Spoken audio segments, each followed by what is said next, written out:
പ്രിയരെ, ഏകാന്തത സമയത്ത്, ദുഃഖത്തിന്റെ സമയത്ത്, ഹല്ലേലൂയ, ഒറ്റ നല്ല മാർഗ്ഗം ഞാൻ പറഞ്ഞു തരാം.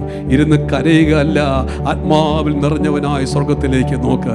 ആരുമില്ലെന്ന് തോന്നുമ്പോൾ, ഒറ്റപ്പെട്ടെന്ന് തോന്നുമ്പോഴും, ആരുമില്ലെന്ന് തോന്നുമ്പോഴും, കൈവിടപ്പെട്ടെന്ന് തോന്നുമ്പോഴും, ശത്രു നിനക്കെതിരെ ഹല്ലേലൂയ വട്ടമിട്ട് പറക്കുമ്പോഴും, നിന്റെ മാംസം തിന്നുവാൻ റാഞ്ചം പക്ഷിയുടെ തലയ്ക്ക് ചുറ്റും വട്ടമിട്ട് പറക്കുമ്പോഴും, അത് ജോലി സ്ഥലത്താകട്ടെ, കുടുംബത്തിലാകട്ടെ, സമൂഹത്തിലാകട്ടെ, തകർക്കുവാൻ ശത്രു വെല്ലുവിളിക്കുമ്പോഴും, ഹല്ലേലൂയ, ഇന്ന് പകൽ ആത്മാവിൽ നിറഞ്ഞവർ, പരിശുദ്ധാത്മാവിന്റെ അഭിഷേകം പ്രാപിച്ചവർ, ആത്മാവിൽ നിറഞ്ഞ തമ്പുരാന്റെ മുഖത്തേക്ക് നോക്കിയാൽ തിരുവചനം പറയുന്നു, നമ്മുടെ അരികിലേക്ക് ഇറങ്ങി വരുന്ന ഒരു ദൈവമുണ്ട്. പ്രിയരെ, എത്തുപേർക്ക് ഇന്ന് പകൽ കാലം മനസ്സിലാകുന്നുണ്ട്.